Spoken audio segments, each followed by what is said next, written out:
시청자 여러분 안녕하십니까? JTB 아침 뉴스입니다. 오늘은 대체로 구름이 많다가 낮부터 차차 맑아지겠습니다. 아침 최저기온 전주 13도, 익산 11.2도, 장수 9.1도로 어제 아침보다 3에서 5도가량 높습니다. 한낮 기온은 익산 23도, 전주 24도, 장수와 남원은 25도가 예상됩니다. 기온 변화가 심한 만큼 건강관리에 주의가 필요합니다. 미세먼지 농도는 보통 단계를 유지하겠습니다. 주말 동안에도 맑고 일교차 큰 가을 날씨가 이어질 전망입니다. 국민연금공단에 대한 국정감사가 어제 전주 본사에서 열렸습니다. 제3금융중심지 지정, 일본 전범기업 투자 문제 등이 논의됐는데요. 일부 의원들은 기금운용본부를 다시 서울로 옮겨야 한다는 철진한 주장을 되풀이하기도 했습니다. 하원호 기자가 보도합니다. 2년 전 전주로 옮긴 국민연금공단 기금운용본부. 이 기간 국민연금은 87조 원의 운용 수익을 올리며 전주 이전에 따른 우려를 말끔히 털어냈습니다. 하지만 일부 의원들의 전주 흔들기는 여전했습니다. 이 지역에 좀 다른 국가기관이 좀 장기적으로 오는 걸 계획하고 또 국민연금은 좀 수도권 서울에 있어야 됩니다. 민주평화당 김광수 의원은 소모적 논쟁을 끝내야 한다고 못을 박았습니다. 오히려 금융중심지 지정에서 전북이 차별받고 있다고 주장했습니다. 부산 문현지구는 선 지정하고 후 인프라를 충원해 준 거잖아요. 유독 우리 전북에만 인프라가 부족하기 때문에 지정 못하겠다. 이게 좀 논리적으로 말이 안 돼요. 고의적 분식회계로 국민연금에 막대한 손해를 입힌 삼성 바이오로직스에 끝까지 책임을 물어야 한다는 주장도 나왔습니다. 삼성 바이오로직스가 콜옵션 부채를 고의로 누락하는 등 합병 비율 산정에 왜곡된 정보를 제공했기 때문입니다. 민주당 진선미 의원은 기금운용 수익의 1%를 복지 분야에 투자할 수 있는데도 실제 투자 금액은 0.3%에 불과하다며 제도 개선을 촉구했습니다. 복지 사업에 투자하되 국고채 수익률 이상을 내라 이렇게 제안을 뒀습니다. 그러다 보니 실제로 투자할 수 있는 대상이 거의 없는 것이죠. 의원들은 또 연금 추가 납입 제도가 고소득층의 재테크 수단으로 악용되고 있다며 대책을 촉구했고 마이너스 수익률을 보이고 있는 일본 전범기업에 대한 투자도 재검토하라고 주문했습니다. JTB 뉴스 하원호입니다. 빠르면 올해 안에 평택에서 익산을 잇는 서부 내륙 고속도로가 착공됩니다. 박근혜 정부 때 이 사업이 국가재정사업에서 민자사업으로 전환되면서 통행료가 비싸질 거라는 우려가 커지고 있는데요. 때문에 사업을 다시 재정사업으로 되돌리고 1, 2 구간을 동시에 진행해야 한다는 주장이 힘을 얻고 있습니다. 이승환 기자입니다. 천안 논산 간 고속도로 통행료는 일반 고속도로의 2배가 넘는 금액입니다. 정부 재정이 아닌 민간 자본으로 짓다 보니 일정한 수익을 보장해줘야 하기 때문입니다. 이는 고스란히 주 이용객인 호남 주민들의 부담이 되고 있습니다. 4,500원 내면 통과하는 것을 지금 9,400원 내거든요. 5,000원가량 더 내고 지납니다. 1년에 1,000억씩 사실 통행료를 더 부담하는데요. 정부가 추진하는 서부 내륙 고속도로가 천안 논산 간 도로의 재판이 될 수 있다는 우려가 커지고 있습니다. 평택, 부여, 익산을 잇는 이 도로가 당초에는 정부 재정사업으로 추진됐지만 박근혜 정부 당시 민자사업으로 전환됐기 때문입니다. 민자로 설계됐던 서울에서 세종 간 고속도로를 국가재정사업으로 바꾸는 마당에 원래 국가재정으로 설계됐던 이 서부 내륙 고속도로는 마땅히 국가재정사업으로 전환하는 것이 맞다.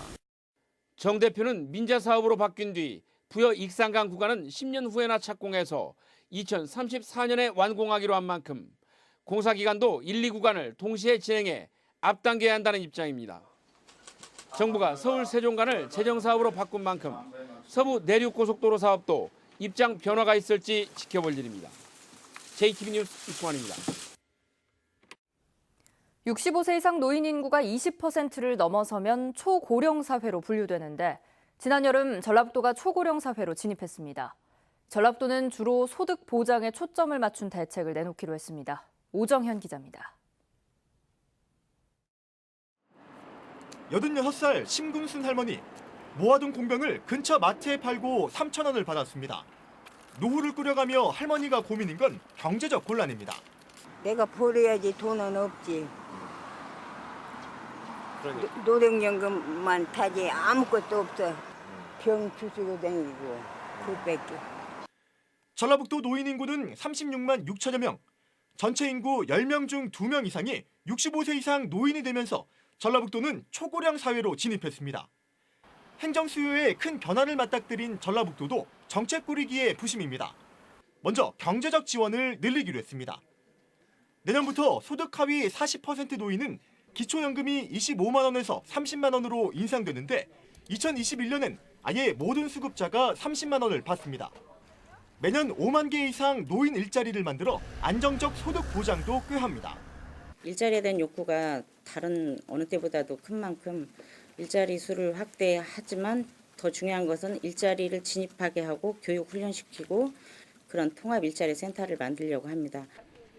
노인 위주로 설계된 기존 정책은 노후를 앞둔 신중년층까지 대상을 확대합니다. 인생 이무작 센터 그리고 50플러스 센터라고 해가지고 그런 센터들이 지금 많이 만들어지고 있는 추세이기도 합니다. 그래서 신중년층에 대한 그런 이제 지원이 필요하다라는 거고요. 전라북도는 대회 감지기를 무료로 보급하는 등 치매 노인에 대한 복지도 강화하기로 했습니다. 또 초고령 사회 전담 조직을 신설하고 노인 복지 모델 개발을 위한 연구 용역도 추진할 방침입니다. JTB 뉴스 오정현입니다. 서울에서 열린 제100회 전국체전이 어제 막을 내렸습니다. 전북선수단은 종합 11위를 기록했는데요. 목표보다는 한 계단 낮았지만 마라톤과 자전거, 수영 등에선 의미 있는 성과를 내기도 했습니다. 정원희 기자의 보도입니다. 일주일 동안의 열전을 마치고 제100회 전국체전이 끝을 맺었습니다. 마지막 날까지 선전한 전북선수단은 종합 11위를 차지했습니다. 예상처럼 치열한 중위권 다툼 속에 목표 달성에는 실패했지만 의미 있는 수확들도 나왔습니다. 군산시청 도현국은 예상을 뒤엎고 전북 마라톤 역사상 24년 만에 금메달을 목에 걸었습니다.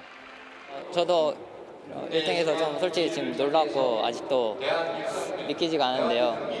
일단 기분 너무 좋고 이제 제 주변 사람들한테 너무 감사하다고 꼭 전하고 싶습니다.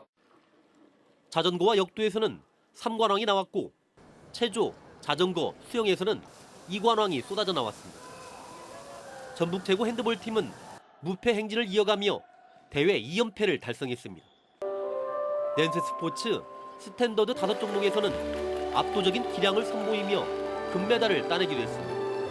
이제 외국에서 공부하는 시간이 1년이면 5개월 정도 돼서 거의 그렇게 잘 준비했습니다. 이 1년 동안 이 100회 체전만 준비를 해서 앞으로 달려왔습니다. 네. 육상 해머던지기에서는 전북 최고 이희영이 2연패를 이뤘습니다. 서로 1학년 때부터 꿈이었으니까요. 이날을 위해서 혼나기도 많이 혼나고 고진 훈련 속에서도 울음 참으면서 버티기도 했고 네, 지금이 자랑스럽습니다. 전국체전 100년 역사의 현장을 빛낸 선수들은 경북에서 열리는 내년 대회를 기약했습니다. JTB 뉴스 정원익입니다. 유니콘 기업의 대표를 꿈꾸는 청년 창업가들이 청년 창업사관학교의 문을 두드리고 있습니다. 다양한 창업 교육과 창업 공간을 제공하는 것은 물론 최대 1억 원까지 자금 지원도 받을 수 있기 때문인데요. 지난해 문을 연 전북 창업사관학교에서는 70명의 지역 내 청년 창업자들이 자신들의 꿈을 키워가고 있습니다. 조창현 기자입니다. 세계 최초로 휴대용 돼지 체중 측정기를 개발한 전주의 한 벤처기업. 이 업체가 만든 체중 측정기로 돼지를 촬영하면 10초 만에 정확한 무게를 확인할 수 있습니다. 돼지의 출하 시기를 조정할 수 있고 일일이 무게를 재서 출하하는 농가의 번거로움을 줄일 수 있습니다. 이 업체는 올해 전북 청년 창업사관학교에 입교해 시제품 제작에 도움은 물론 앞으로 중국과 유럽으로의 수출 지원도 받을 계획입니다. 전북에 또 청찬사가 생긴다라는 소식을 듣고 과감하게 또 신청을 하게 됐고요. 지금은 덕분에 안정된 사업을 할 수 있게끔 저희가 뭐 이 금융 지원 관련된 시금융 금융 지원도 받았고요. 덕분에 특허도 많이 출원하게 됐고 해서 저는 잘 선택한 길 같습니다. 지난 2011년 경기도 안산과 천안 등 5곳에 문을 연 청년 창업사관학교는 지난해 전국 17곳으로 확대됐습니다. 중소벤처기업진흥공단이 운영하는 청년 창업사관학교는 입교생들에게 창업 전 과정을 일괄 지원합니다. 다양한 창업 교육과 창업 공간 제공, 내외부 전문가와의 1:1 코칭은 물론 최대 1억 원까지 창업 자금도 받을 수 있습니다. 졸업 후에는 정책 자금 안내, 마케팅과 투자 유치, 글로벌 진출 등 5년간 연계 지원도 이루어집니다. 요즘의 창업은 그냥 무작정 회사를 세운다기보다는 뭔가 배우고 어떤 방법에 의해서 하는 게 더 좋거든요. 그래야지 더 성공 가능성이 높고요. 잘 모르고 시작하는 것보다는 좀 배우면서 창업을 하는 게 더 바람직하지 않나 생각이 됩니다. 이번 주 현장 스토리판에서는 자산가치 1조 원 이상의 유니콘 기업을 꿈꾸는 청년 창업자들의 노력을 들어보고 청년 창업사관학교에 다양한 지원 내용은 무엇이 있는지 살펴봤습니다. JTB 뉴스 조창현입니다. 18년간 4조 원이 투입된 새만금 수질 개선 사업이 사실상 실패했다는 주장이 나왔습니다.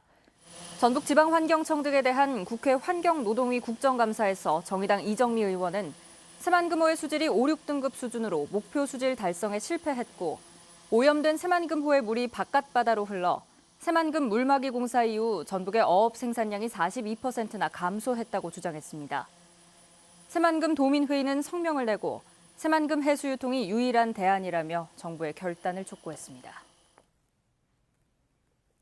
전라도의 외국인 투자 유치가 해마다 가파른 감소세를 이어가고 있습니다. 대한무역투자진흥공사 코트라가 민주당 어기구 의원에게 낸 자료에 따르면 전라도의 외국인 투자 실제 도착 금액은 2014년 2억 5,500만 달러에서 지난해에는 1,400만 불까지 떨어져 전국의 0.1%에도 미치지 못했습니다. 어기구 의원은 외국인 투자 유치 금액의 수도권 비중이 2014년 62%에서 지난해 83%까지 급등했다며 외자 유치도 균형 발전 차원에서 이루어질 수 있도록 노력할 것을 정부에 주문했습니다. 전북은행의 가계대출 중도 상환 수수료율이 국내 주요 은행 가운데 가장 높은 것으로 나타났습니다. 은행연합회가 국회 김종회 의원실에 낸 은행별 중도 상환 수수료율 자료에 따르면 지난 2월 현재 전북은행은 1에서 최대 2%로 18개 주요 은행 가운데 가장 높았고 같은 JB금융지주 계열사인 광주은행도 1.5%로 세 번째를 기록했습니다. 김종회 의원은 만기 전 대출금 상환 시에 내는 중도 상환 수수료가 은행의 큰 수익원이 되고 있지만 서민들에겐 낮은 대출 상품으로 갈아타지 못하게 하는 장애물이 되고 있다고 말했습니다. 새만금항 인입철도 건설 사업이 국토부의 예비타당성 조사 대상 사업에 선정돼 첫 관문을 통과했습니다. 전라도는 새만금항 인입철도 건설 사업이 국토부 투자심사위원회를 통과했다며 오는 12월 기재부의 예타 대상 사업에 선정되도록 역량을 모으겠다고 밝혔습니다. 군산 새만금항에서 대야까지 47km 구간을 잇는 1조 2천억 원 규모의 새만금항 인입철도 건설 사업이 마무리되면 새만금에서 호남선, 전라선까지 연결돼 기업 유치와 관광 활성화에 큰 도움이 될 것으로 기대됩니다.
JTB 아침 뉴스를 마칩니다. 함께해 주신 여러분 고맙습니다.